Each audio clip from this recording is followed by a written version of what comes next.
رب العالمين الذي هدانا لهذا وما كنا لنهتدي لولا أن هدانا الله والصلاة والسلام على أشرف الأنبياء والمرسلين شفيع ذنوبنا وطبيب نفوسنا وحبيب قلوبنا أبي القاسم محمد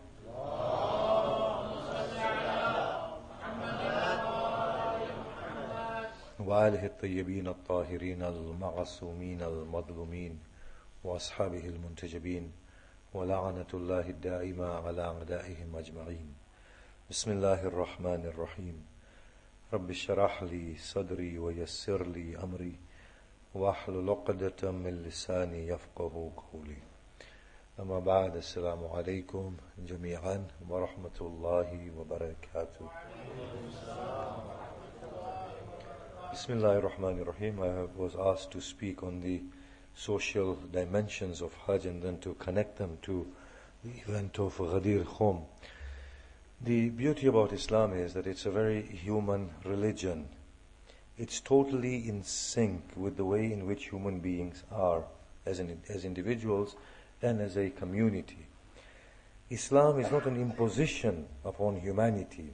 In other words, it's not a religion that is arduous to bear. Allah subhanahu wa ta'ala says, "La ikraha fid deen." There is no coercion in the means of submission. The only reason he says that is because Islam is a natural state for human existence. Now, if we look at ourselves, in this world of ours, we take birth and we grow up in our limited contexts, and our cultures govern us, our attitudes, our mannerisms, our eating, drinking style, living style, our work. These are all very particular facets of our existence. And at the same time, we need to transcend our limited boundaries, relate to the wider human community. That calls for a greater, more universal culture, a more binding culture where particularities can fade away and universalities can bring about that oneness within the human community, and they can relate to each other, transcending cultures and limitations. Islam very beautifully caters for this in its social aspects. Things like Hajj are designed to bring individuals, groups, communities together and to bind them within humanity, and humanity that is governed by spirituality. Because of course Islam is something that comes naturally, and naturally we want to belong to a loftier order that gives sense of purpose to our existence. And therefore, when Hajj brings us together, it does not only bring us together on the common values of human beings, but it covers those common values that we have and upon which we want to unite with spirituality, a higher, loftier purpose. And that is the need of our human condition. And that is the beauty of Islam. Unlike the debates that we have in the modern day as to whether the human being is an individual and its aggregate is the community, and the community might not have any other meaning, or whether the human being is a social animal and the individual has no meaning, Islam gives equal weight to both. That no, as individuals, you are absolutely spot on in having your individuality and your limited cultures. But at the same time, there's a need within you to belong to a greater truth, to a greater community where distinctions do not divide you, but the commonalities that are between you unite you. And on top of that, you have the spiritual aspect that makes it all so much more worthwhile. And the beauty of Hajj is that it brings different colors together. It brings different cultures together. It brings different statuses together. It brings different genders together. It brings different age groups together. And it does not distinguish between any of them. To show that no, there is something greater within all of you There's a greater identity that is not determined by any of these limitations. And then, on top of that, it makes a statement that in this way, as a collective body, you are most blessed by that spiritual authority, that it gives you growth. The profound way in which Islam does this, Imam Khomeini in one of his books, and I can't remember which one, he states that if the modern world were to spend billions of pounds to create such a platform upon which to gather such diversity of people, they would not be able to do so. But here in Islam, it is created in a fashion that people would be willing to spend their lives' savings to go there and attend and be a part of the greater community within the mercy of the all-embracing truth, Allah subhanahu wa ta'ala. Now look at the beauty that is generated from here. In the universal culture, whatever comes acquires universality. That was what was meant to happen at Hajj. And I think some people have used it to their advantage. When we address something from that center where all of us converge to, then that prevails upon the four corners of the earth. It becomes an attitude, it becomes an outlook. So whatever comes from that center acquires universality. Similarly, if a person goes to that center, they are offered a unique opportunity to break free of their own mental restrictions and become a part of an all-embracing truth. Malcolm X belonged to the Nation of Islam prior to his journey to Hajj. There was a total reformation in his being. And he stated, no, the truth is a human truth, although he did not phrase it as such. Human truth, that's just how I am phrasing it. Truth is a human truth. And Islam is far beyond ethnicity, sectarianism, tribalism, and any other type of cultural or geographical distinction or determination. He was totally liberated through that experience of Hajj. So not only whatever comes from that center acquires universality, but people who go to Hajj immediately feel empowered within themselves, knowing that they are a part of a greater body, one.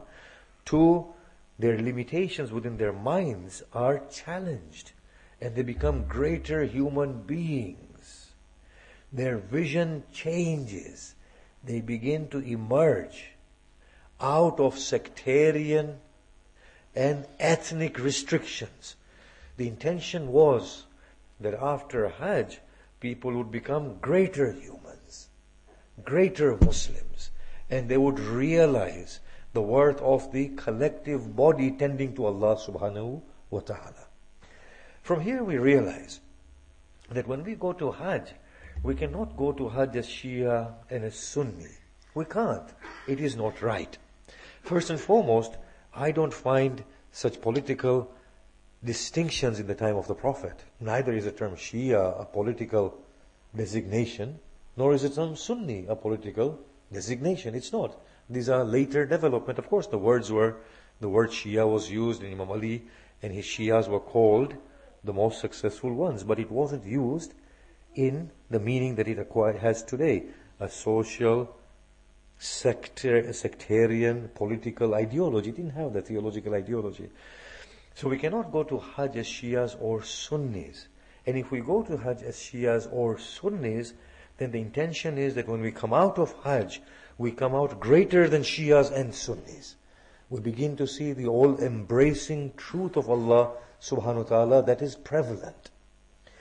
Two, when we realize what is happening and the truth of Hajj, and if this thought occurs to us and we see that the person who had taken birth inside the Kaaba, we will immediately make the judgment that he was nothing to do with any of these sectarian divisions.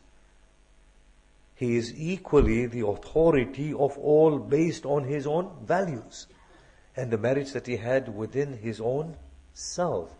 So there are many, many things we realize within Hajj.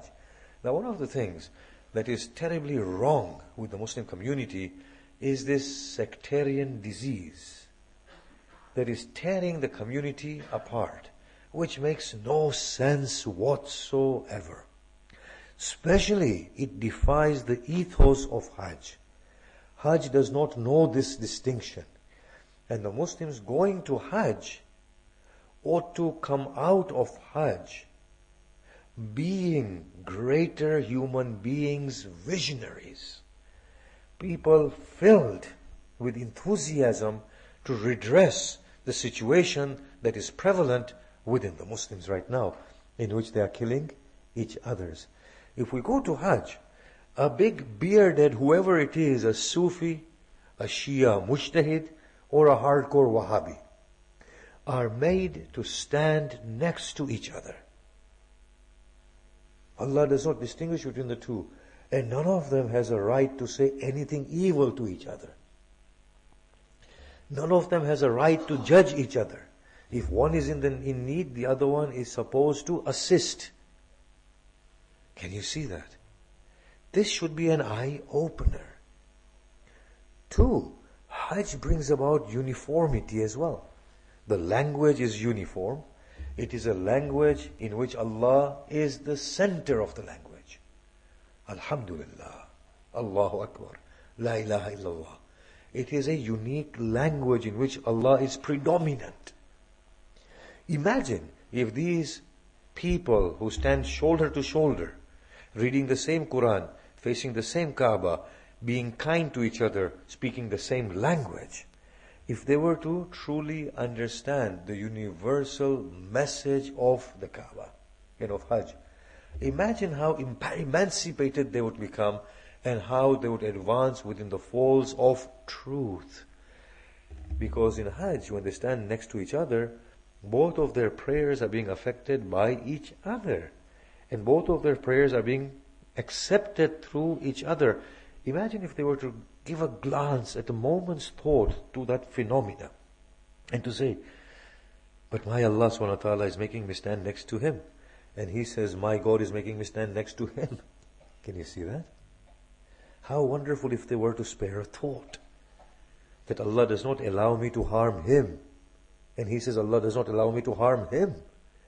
And Allah allows me, and Allah expects me to do good to Him. And Allah expects me to greet Him. Imagine if Muslims were to spare a moment's thought on the phenomena that is taking place at Hajj, how liberated the Muslim mind would become. That sectarianism, having a sect, there's nothing wrong. So long as there is unity that is prevalent, yes, between all these human beings that are there, you can do your salah with your hands open, we can do it with our hands shut, whatever you want. But there's that beautiful unity that binds us, the unity of God, who is not distinguishing any of us. Especially for a Shia, it is an invitation to think deeply, that the man that took birth inside that Kaaba must have such a universal stature and a personality, yes, that can make him equally a torch of light for all this diversity that is gathered around the Kaaba. The Prophet had said, Ana wa Ali abawa hadhihi al-ummah. Me and Ali are the two fathers of this ummah. Imam Ali salamullah alayhi, after the Prophet, was always designated as the father of the ummah, not as the father of a particular sect.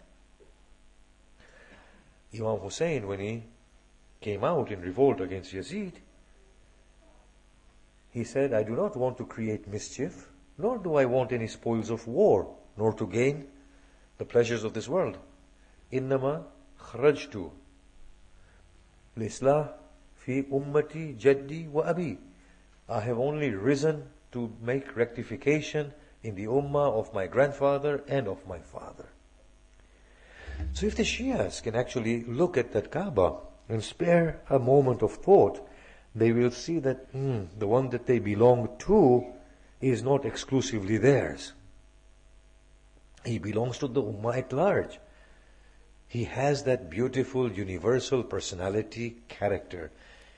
he bears within him after the Prophet those brilliant virtues of humanity to which each human being aspires to. So he does not belong to me, he belongs to the ethos of humanity, and by priority he belongs to the Muslim that is here. So as opposed to using Hajj as a means of further divide, they would not only use Hajj as a means to bridge the gap, they will use Imam Ali salamullah alayh as a point of convergence, not a point of division. Hajj is that universal culture that is needed by our human condition. The whole of this debate around human rights, inalienable human rights, look at the Quran, look at the whole phenomena of Hajj. It is talking about these universal standards which are the core need of humanity. Imagine today how wonderful it would feel if these Muslims gathered here were to see themselves as a part of a 2 billion strong ummah, almost 2 billion strong ummah, in which the ummah were to have arrived at this enlightened stage in which they know that multiplicity and diversity is allowed within the fold of universality. That we all wear the same white garments. Some are putting it under their shoulders, some are putting it over their shoulders. Some are folding their arms, some are opening their arms. But yet, they are all bound together by a universal culture. Imagine if this ummah can become enlightened and understand that we are 2 billion strong ummah. We tolerate the differences because they are a part and parcel of human existence. Our whole aim is one. We are all on the path of salvation. Our spiritual authority is one who has not only accepted us individually within the bounds of our sect or culture, but who has accepted us in the truest sense as a collective body of 2 million, because that is the only time he makes that statement that I've accepted you all at Hajj, doesn't he? Imagine if this ummah can become enlightened due to what they are doing in Makkah in that simple act of Hajj. Imagine if they could understand. This is actually the core human need. The truth of the matter is, however, that we are doing injustice to Islam. The pulpits are not doing any justice to Islam. It has become an evangelical style of Islam, with orators with their fine oratory, ruining the state of Islam on both sides. It's unfortunate. It's unfortunate. There is no invitation to thought. There is no invitation to reflection. It's just polemical arguments drilled into the minds again and again and again and again. Highly unqualified speakers speaking at whim whatever they have heard traditionally in order to make good oratory, because nobody wants the criticism of the masses because they just can't be bothered to say the truth, if they even understood the truth. Watching these television channels, one is dismayed, totally dismayed at the fate of all of our communities. Look at the Takbir television, highly divisive.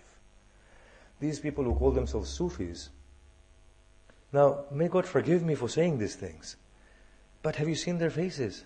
A Sufi has been described as a person with a bony face due to lack of nourishment and food. Have you seen these people, what they look like? And then you will see, well, this is the way you look. And the things that you state are divisive. They cause people to kill each other. Is this what a man of God should be doing on television? On the other hand, you look at our television, equally divisive, equally misguided. Where are those people who talk in the language of the Prophet and Ali ibn Abi Talib? Where are those people who talk in the way Al-Hassan and Al-Hussein spoke? Where are those people who speak in the language of Al-Baqir? If only they were to understand these things and use these platforms positively. It's a great shame that the same Prophet who allowed for diversity And same Ali ibn Abi Talib, who really allowed for diversity, in their name condemn every form of diverse interpretation, even though they might be human friendly and not human detrimental. Now we come to Ghadir Khum. At Ghadir Khum, there is no doubt that the Prophet declared Ali ibn Abi Talib salamullah alayhi as the master of all the believers. Now, here is a debate, which whatever time I have left, I forgot how much time I have, where there is a debate now. That how can the Prophet impose upon the Muslim community a leader, which is true. He could not impose upon them. It's true. There is autonomy. Human beings have autonomy. I can accept or I can reject. Nobody can impose upon me. Yes, like Ikrah fi din. Absolutely true. But the Prophet's tone shows he did not impose. He said to them, do I not have, by the verse of the Quran, Allah and His Prophet have greater authority upon the believer than the believer themselves. So the Prophet said to them, do I not have a greater authority upon you than you yourselves? They said, Bala ya Rasulullah. He said, if I have a greater authority, then I am appointing Ali as an authority. Can you see that? It wasn't imposition. It wasn't imposition. He actually told them that if I have the greatest authority upon you, then by that means I am appointing Ali as an authority upon you. It was a simple thing. You see, when the Prophet came, he could not impose his authority upon them until the people accepted him. It's as simple as that. Nobody can impose themselves upon the people. The people had to accept the Prophet willingly before the Prophet could be impactful upon them. Yes? For example, if a person comes now and says, I am a prophet and you are duty bound to follow me, we will just reject him. He will have no effectiveness amongst us. Right? We have to accept him as a prophet before he can be impactful. So even the Prophet could not impose his own authority upon the people prior to the people accepting him as a prophet. That's quite clear. Similarly, Al-Hussein salamullah alayhi, when he was going to Karbala, he meets with the army of Hur. He says to them, you invited me.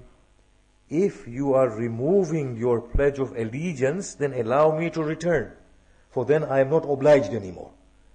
He did not impose himself. He said, you invited me, you pledged allegiance to me, and hence I am obliged to come to you. But if you remove your allegiance, then I have no obligation. I'm going back. Yes? That is the way. So the Prophet actually covered those grounds that, look, if you assert that I have a greater right upon you and your discretion through what you have given me, through the authority that you have given me, then I place Ali ibn Abi Talib as an authority upon you. Now the great failure of the Muslim community was two. One, not upholding their pledge to the Prophet and not giving Ali ibn Abi Talib his rightful position. That was the first failure. The second failure was that the first failure was continued. That both sides were polarized. And both could never meet. Can you see that? They could never ever meet. And as a result, till today, they are tearing themselves apart on the basis of Ali ibn Abi Talib, where Ali ibn Abi Talib was the uniting factor. That's been the great failure of the Muslim community. It's unfortunate. According to our Sunni brothers, they have a tradition in which the Prophet said to Imam Ali, "O Ali, you are like the Kaaba. You will not go out to the people will come to you." Now when we look at the whole situation of Khilafah, in Abu Bakr's, please read history and read it objectively. Don't necessarily read Shia narration. Read objectively from the Western perspective, Orientalist perspective. You'll get a clearer picture of what happened. In Abu Bakr's time, obviously we know what happened within that group of Saqifa. And then, a very limited group. And then Abu Bakr nominated Umar, and Umar put a council of 4 or 5 people, and Osman came. It was only Ali ibn Abi Talib that was chosen unanimously by the Ummah. It was only Imam Ali who was chosen by the Ummah. The people converged to Imam Ali. The Prophet's narration was accurate, that you're like the Kaaba. People will come to you. This is the great status of Imam Ali. that He is like the Kaaba. He allows for diversity to converge to Him. He can tolerate that diversity. That's the beauty of Imam Ali. That Imam Ali ought to be used as a point of unity for the divisions within the sects, as opposed to being a point of division amongst the sects. That's how Imam Ali ought to be seen. You see, the Prophet is seen as a point of unity, isn't he? What do we say when we want to engage with our brothers? We say, our Quran is one. No, we say our Allah is one. Our Prophet is one. Our Quran is one. Our Qibla is one, don't we? So where do we differ? We differ in Ali ibn Abi Talib. That's so wrong. We should say, our Allah is one, our Prophet is one, and Ali is one for both of us. That's how it ought to be. Because Ali, just like the Prophet, just like God, is a point that tolerates diversity, that allows diversity to converge. Imam Ali is not a point of division. He is a point of reconciliation. And this is the huge failure within our mind. I can't talk more about this, obviously, the time is up, but it would be nice sometime to take up this topic and talk more about it. Just want to point at one little thing that Imam Ali said. He said at one point, despairingly, he stated, if only I had followers like the followers that Muawiyah has. And I say, Imam Ali, you can never have such followers. Your personality can never allow for the creation of such followers. Think about it carefully. You see, the Prophet, if you read the Quran very carefully, and this is again the failure of the Muslim community, and especially the Shia community, their abandoning of the Quran. They have abandoned the Quran. Truly they have abandoned the Quran. The Prophet said, Inni tarikun fikum athaqalain. I am leaving within you two heavy things. The Kitab of Allah and Itrati. And he said, the weightier of the two is Kitab of Allah. And the less weighty is the Itra. And the reason why he said this, because the Shias go a little confused when they say, why did the Prophet say they're less weighty? Because these people don't understand. Less weighty because the Quran is more universal, and Itra, the Ahlul Bayt, they address the same truth in restricted ways. And therefore, when the restricted conflicts with the universal, the Prophet has said and the Imams have said, do away with the restricted and refer to the more universal. In that way, that is weightier and this is less weightier. Because this is contextual and this is relatively contextless. In that way he meant it. He wasn't comparing paper and ink with human beings. Yes? Otherwise, who can compare with Ali ibn Abi Talib? Who? Which writing and ink can compare with Ali ibn Abi Talib? Nobody. The Shias fail to understand the meanings of these ahadith. So the less weighty is the Ahlul Bayt because of the weight of the Quran in being very universal. Now, Imam Ali could never have the followers Muawiyah had. And the reason why Imam Ali said this was that Muawiyah's followers were following him blindly. Ali ibn Abi Talib's followers were not following him blindly. So if only I could exchange 50 of you for one of theirs, despairingly. But the fact is that he couldn't have those sort of followers. I'm going to tell you why. The simple reason is that Ali ibn Abi Talib, like his brother the Prophet, was a point that liberated people, that empowered people. Muawiyah was a person that coerced people through false teaching, through excessive use of power, through bribery, through propaganda. Ali ibn Abi Talib wasn't like that at all. He gave people their freedom. He educated people. He taught them to think. He liberated them. And he said to them, you have a direct path with your God. You are responsible yourself. When you give people that sort of liberty and empower people, of course people are not going to follow you blindly. Can you see that? That's the charm of the man. That's the charm of the man. That's the charm of his leadership. He was that beautiful. He could never have such blind following like the one that Muawiyah had. You know the Sufi sheikhs who have blind following? It's only because they coerce the minds of their followers. Ali ibn Abi Talib didn't have blind following. They had following of people who are genuinely understanding the worth of what they had.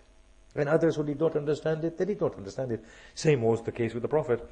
When the Prophet was commanded to go to the trade fair where Abu Sufyan had warned that he would kill them, the Prophet said to the whole Medina, come with me. Do you know how many people went with him? 15. The whole of Medina deserted him. So the Prophet didn't have that sort of followers either. We have this, it's due to our lack of reading of history, by the way, total lack of madrasa, of teaching history and Quran, that we have become like this. We have grown up in a culture that is so false and so wrong. My concluding remarks before I go into Masayib is that, look, historically speaking, Abu Bakr, Umar, Uthman were the first three Khalifas undeniably. We can't deny it. It's a historical fact. It's a historical fact. Historically, Imam Ali was the first Imam, and nobody will deny that. The Sunni ulamas also ruled historically that the first three Khulafas did wrong by giving themselves precedence over Ali ibn Abi Talib. And they also admit he is the best of all of them, even if he was the fourth as a Khalif. And he was a spiritual as well as a temporal leader. They all admit that. There is enough in here now for us to start thinking at the level of an ummah, to go beyond. It's only after we think at the level of an ummah that we can then progress and try and understand the Quran and how the Quran is trying to bring about unity between the Abrahamic faiths. Yes? But we have to understand this stage first before we can step into the greater fold. Otherwise, we would not be able to do so.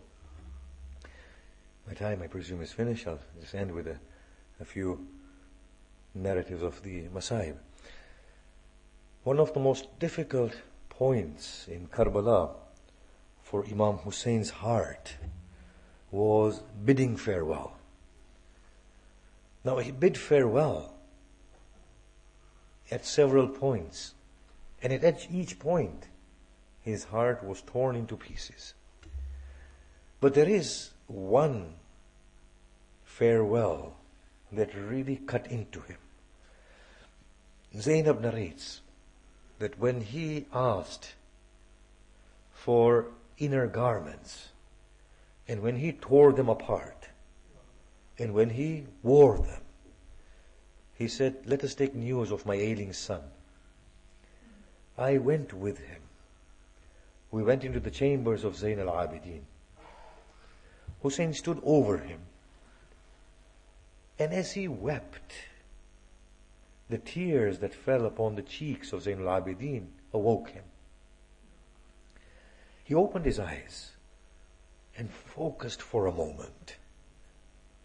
Then he said, "Oh aunt, sit behind me so that I can rest my back against you. My father has come." He looks at Imam Hussein and he says, "Oh father, what has become of the battle between us and these godless people?" He said, "Oh child, I have come to bid you farewell." Zainab narrates that as Hussein said this, Zainul Abidin asked, "Aina Ammi al-Abbas?" Where is my uncle Abbas? Hussein did not speak. Zainab stared deep within the eyes of Hussein as to how should he respond to this. He said, "Qad qutil." He has been killed. Zainab narrates Zainul Abidin cried to such an extent that he lost consciousness. Then when he regained consciousness again, he said, "Aina Akhi Ali?" Where is my brother Ali? Where is Habib? He mentioned all their names and he said, "They've all been killed, O child. It is only I, it is only you." He said, "Oh aunt, bring me my staff and my sword." "What do you intend to do, O child?" He said, "Oh father, I cannot bear this state of yours. Allow me to relieve myself of life and not be a witness to this."